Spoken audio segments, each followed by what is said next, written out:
자, 오늘 분당이라는 지역에 대해 잠깐 말씀을 드려볼게요. 자, 분당은요, 우리가 알고 있는 분당, 어디 있습니까? 자, 성남시 분당구 있고요. 네, 강남이 여기 있지 않습니까? 서초, 강남, 송파.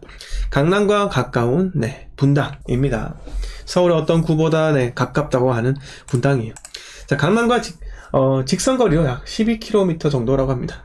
그리고 신분당선 정자역 이용 시 강남역까지 16분밖에 걸리지 않는다고 해요.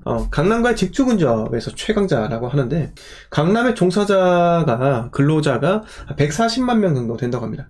140만 명은요, 대전의 인구예요. 대전 전체 인구가 강남이라는 곳에 근무를 한다 해도 과언이 아닙니다. 즉 웬만한 광역시 인구 전체라는 거죠. 자, 대전, 광주가 140만 정도 되고요. 울산은 그에 못 미칩니다. 110만 밖에 되지 않고요. 부산은 340만, 대구는 240만. 자, 그런데 분당은 마찬가지로 지금 제가 말씀을 드리려고 하는데, 자, 1기 신도시 중 하나이잖아요. 자, 일산, 중동, 평촌, 삼본, 분당 이렇게 되어 있는데요. 분당 같은 경우는 1991년 9월부터 시작을 했고요. 가장 빠르죠. 그리고 인구가 39만 320명, 계획 인구가 그렇다는 거예요. 자, 9만 7,587. 그리고 91년 9월부터 입주가 시작이 되었습니다. 자, 1기 신도시 아파트 건축 연한별 비중을 딱 보시면은 30년 이상 된 아파트가 어디가 제일 높아요? 분당, 일산, 평촌, 삼본, 중동에서 30년 이상 아파트가 분당이 제일 많습니다. 분당이 전체 12.6만 호에서 이중 6.5%가 30년 이상인 겁니다. 30년 이상이 6.5%. 그 중에서 65.8%가요, 20년 이상에서 30년 미만입니다. 잘 보이시나요? 제가 나오는 화면 좀 작게 할까요? 그렇습니다. 제 얼굴 잘 안 보이신다고, 나무라지 마세요. 그래서 분당은, 1기 신도시 중에 제일 오래되었다. 요건 제가 말씀을 드리고, 제가 얼굴을 좀 줄였는데. 자, 그래서 1기 신도시 이제 특별법. 그러니까 자꾸 1기 신도시만 이제 특혜주는 거 아니냐라고 해서 사람들이 하도 뭐라고 하니까 노후계획 도시 정비, 하여튼 요런 문구로 좀 바꿨네요. 자, 노후계획 도시 정비 및 지원에 관한 특별법. 그래서 1기 신도시처럼 택지 조성 사업을 마치고 20년이 넘은 면적 100만 제곱미터 이상 택지에서는 정비 사업이 추진될 때는 안전진단, 용적률 등 재건축 재개발 규제를 완화해 적용하는 특별법이라고 합니다. 그래서 추진 단계가 1, 2, 3다. 그래서 통합 심의로 절차 단축 이런 말도 있고요. 통합 개발을 위해 필요시 특별정비구역 단일 사업 시행자 지정. 누가 인가권자입니까? 시장 군수가 인가권자입니다. 제가 오늘 말씀드리고 싶은 거는 결론을 말씀드리면, 결론은 이제 분당에서 이제 폭락한 탑5 아파트에 대해서 한번 이야기 한번 들어볼 거고요. 근데 분당에서 호재가 뭐 어떤 게 있었을까요, 그동안? 여러분들 알고 계시는 분당의 호재 어떤 게 있습니까? 미즈로님 반갑습니다. 미즈로님께서 분당의 호재 혹시 대표적으로 아시는 거 있으신가요? 레발랑도는 오랜만입니다. 바다사자님 반갑습니다. 혹시 분당의 호재, 대표적인 호재 아시는 거 있으십니까? 자, 분당 호재는 여러가지 있겠죠. 그 중에서 강남과의 접근성도 높지만, 재건축 이슈 맞습니다. 그건 대표적인 거고, 강남과의 접근성, 그러니까 일자리가 풍부한 강남과의 접근성이 분당의 최고의 강점이긴 한데, 근데 분당에 계속해서 이 판교 쪽에 기업들이 입주를 했다라는 겁니다. 기업들이 입주했다. 즉, 보시면 상상 초월이네. 빈살만던 반했던 네이버 신사옥 있고요. 73억으로 6,200억, 4억 지역판, 두산에 막 해가지고, 두산 사업. 이게 판교를 쭉 올라가잖아요, 여러분. 올라가잖아요. 이 두산 사옥이 황금빛이에요. 미전이 맞습니까? 야밤에 보면, 밤에, 이 야심한 밤에, 판교에 딱 가면, 두산 사옥이 황금색으로 번쩍번쩍해요. 정말 멋집니다. 멋져요. 그 다음에 뭐가 있어요? 현대중공그룹이, GRC 사옥이 이렇게 있고요. 그 옆에, 크래프톤 타워, 이렇게 있습니다. 즉, 일자리에 점점 풍부해진다. 직장인들이 강남으로 모이거나, 아니면은, 판교로 모이거나, 분당으로 모인다라는 거예요. 그리고 여러 가지 교통 호재도 있죠. GTX A 노선 또 있을 거고요. 동서철도망 구축 연계 노선 이렇게도 있다는 거예요.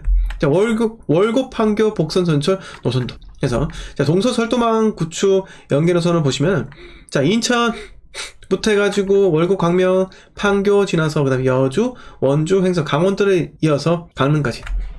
요렇게 KTX도 연결된다. 그 중에 월곡 판교선 보세요. 송도부터 시작해가지고, 네, 월고, 장곡, 시흥, 광명, 석수, 안양, 인덕원, 청계, 서판교, 판교. 이렇게 연결된다. 이런저런 호재가, 교통호재도 있는 곳이 바로 분당이라는 겁니다. 그런데 여러분, 제가 궁금한 게 있습니다. 우리가 분당에 대한 이 호재 너무나 잘한다. 하늘 밑에 천당 아래 분당이라고 하지 않습니까? 네. 근데 왜 집값이 빠졌죠? 네. 집값은 왜 빠졌습니까? 분당 아파트 가격 왜 빠졌습니까? 이유 아십니까? 아니 그렇게 호재가 있다면서요. 지금 보시면은 일기 신도시 재건축 이슈, 그 다음에 수많은 기업들의 사옥 짓고 입주하고요. 네이버 등등 크래프톤 개발자 연봉이 그냥 1억 5천 그냥 넘어가고요. 네. 교통 호재 있어서 분당이 뭐 강남을 넘어선다 이렇게 이야기하는데도 불구하고 왜 집값은 빠졌냐고요. 맞습니다. 네. 여러분들께서 레바랑도르님 작가님께서 말씀하셨다시피 분당은요 집값이 비싸니까 빠진 거예요. 이유는 단순합니다. 수요 공급의 법칙에 의해서 가격이 비싸면 수요는 감소합니다. 맞습니까? 그래서 가격이 비싸고 거래량이 점점 감소하면서 이때 2021년도에 2021년 하반기에 대출 규제 터지면서 집단담보대출도 안 됐다. 다 거절. 모든 은행에서 대출 한도가 없다고 대출을 못 해준다. 이렇게 나와버리니까 결국은 어떤 일이 있었습니까? 집 안 사고 말지. 네. 심리가 그냥 대폭락을 하게 된 겁니다. 자, 그래서 그 결과 어떤 게 있었을까요? 예? 이렇게 아파트 금액들이 하락을 했다라는 겁니다. 네. 자, 이 부분 우리 아실에서 한번 볼까요? 아실에서 여기 들어가시면 더보기를 클릭하시면 최근 하락을 했어요. 최근 하락. 자, 최근 하락에서 여기 경기도 성남시 분당구 2달 거래 정도를 클릭하면 가장 크게 빠진 것부터 해서 금액대로 기준을 해가지고 쭉 나온다 라는 겁니다. 제가 탑5 하나 소개를 해드리겠습니다. 자, 성남시 분당구 백현도 알파리움 1단지입니다. 알파리움 어디 있습니까? 자, 알파리움은요 판교역 바로 앞에 있어요. 이름도 멋있지 않습니까? 알파리움 어때요? 자, 알파리움 1단지는요 417세대 그리고 지금 2022년 10월달에 최고가 24억 5천을 찍었고요. 자, 23년 8월달에 매매가 19억을 찍었습니다. 자, 최고가 대비 5억 5천이 하락을 해서 22% 정도가 하락한 게 1등 알파리움 1단지고요. 2등은요 성남시 분당구 정자동 여기 위치한 파크뷰예요. 파크뷰. 아까 말씀드린 여기 현대중공업 신사옥이죠. 신사옥 바로 앞에 있는 파크뷰고요. 파크뷰 같은 경우 어떻습니까? 자, 매매가 최고가가 26억 5천을 찍었었고요. 올 8월달에 21억 3천, 즉 5억 2천 하락을 한 19% 하락한 금액이 찍혔다. 실거래가 찍혔다라는 겁니다. 자, 파크뷰가 있고요. 자, 성남시 분당구 삼평동 봇들, 봇 뭐 이렇게 이야기하더라고요. 봇들이라 해가지고 사람들이 약간 놀리는 뭐 그런 것도 뭐 있긴 하던데. 자, 2022년 6월달에 최고가 23억 5천을 찍었고요. 봇들 7단지. 자, 올 9월달, 바로 전달이죠. 전달에 18억 5천, 최고가 대비 5억 하락, 21%가 하락을 합니다. 봇들 7단지는요 한신교회를 품고 있고요. 그 다음에 조금만 걸어가면 판교역 마찬가지로 여기 있습니다. 보평초, 중, 고 여기 다 있고요. 자, 4등은요? 4등은 자, 성남시 분당구 임해동에 있는 아름마을이에요. 아름마을 같은 경우는 어떻습니까? 자, 최고가 15억 9천을 찍었고요. 21년도 5월에 찍었었고 23년 8월달에 11억 5천 해서 4억 4천9백 이게 28% 하락을 했습니다. 자, 그 다음에 이걸 말씀드리기 전에 그거 한번 볼까요? 용적률 한번 볼까요? 용적률. 자, 아름 같은 경우는요 용적률이 한 198% 정도 됩니다. 지금 거의 200% 가까이 되고요. 대지 지분이 어떻습니까? 20.3평. 대지 지분 상당히 넓어요. 하지만 용적률이 200%이기 때문에 자, 이게 사업이 진행되려면요 이 평수가 있죠. 아름 4단지 같은 경우는 평수를 한번 보세요. 평수 어때요? 22평부터 63평까지 있습니다. 자, 재건축이 진행되기 위해서는요 이 대형 평수들이 양보를 해야 돼요. 왜? 용적률에 한계가 있기 때문에 대형 평수가 30평대로 내려가고 그 남는 것을 또 세례수 늘리는 대로 일반 분양 세례수 늘리는 대로 간다. 그러면 사업성이 높아지는 겁니다. 그런데 실질적으로 일기 신도시의 가장 큰 약점이 바로 이거예요. 대형 평수 소유자들의 양보가 있느냐 없느냐 이 문제입니다. 그래서 1+1 주는데도 불구하고, 만약에 60평인데 이 사람한테 34평 2개 줄게요 이렇게 하면 정부에서는요 1+1에 대한 규제는 원조합원이면요 주지 말아야 돼요. 규제를 주면 안 돼요. 예전에는요 1+1이면요 하나는 대출이 나오는데 하나는 대출이 안 나오고 이렇게 했습니다. 이렇게 하면 되겠습니까 안 되겠습니까? 네, 이렇게 정부에서요 억압하면 됩니까 안 됩니까? 안 된다는 거예요. 그리고 기왕 할 거면은 재건축 초과이익 환수제 이런 거 있잖아요. 이런 거 적당히 하시고, 예? 인근에 녹지든 뭐 하천이든 이런 정비하는데 돈을 기부를 하라고 하세요. 예? 또는 여기서 뭐 세대가 뭐 공공으로 돌린 그런 세대들 있지 않겠습니까?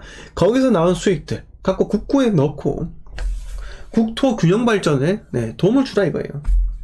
대신에 초과이익 환수제를 지나치게 해가지고 재건축이 딜레이 되도록 하면 안 된다라는 겁니다. 자, 이렇게 이야기를 들어보았고요. 자, 1등, 2등, 3등, 4등. 네, 5등 뭡니까? 탑마을. 네. 성남시 분당 야탑도 탑마을. 네. 자, 보세요. 아이고, 죄송합니다. 이동이? 네, 됐습니다. 자, 탑마을이고요. 아유, 실거래가 돌려볼까요? 자, 하여튼 탑마을 같은 경우는요 지금 47평이 21년 5월달에 최고가 15억 9천을 찍었었고요. 네, 그 다음에 5월 8월달에 매매가 11억 5천을 찍었습니다. 47평이 11억 5천 상당한데, 네, 4억 4천9백 하락해서 28% 정도가 하락을 한 상태입니다. 자, 분당의 탑5 잘 보셨습니까? 네, 하락 탑5. 네, 금액대가 4억 4천9백부터 해서 5억 5천까지 이렇게 최근에 실거래가 찍히면서 하락 거래가 찍혔는데요. 이제 앞으로 어떻게 되겠습니까? 네, 앞으로 어떻게 될 확률이 높을까요?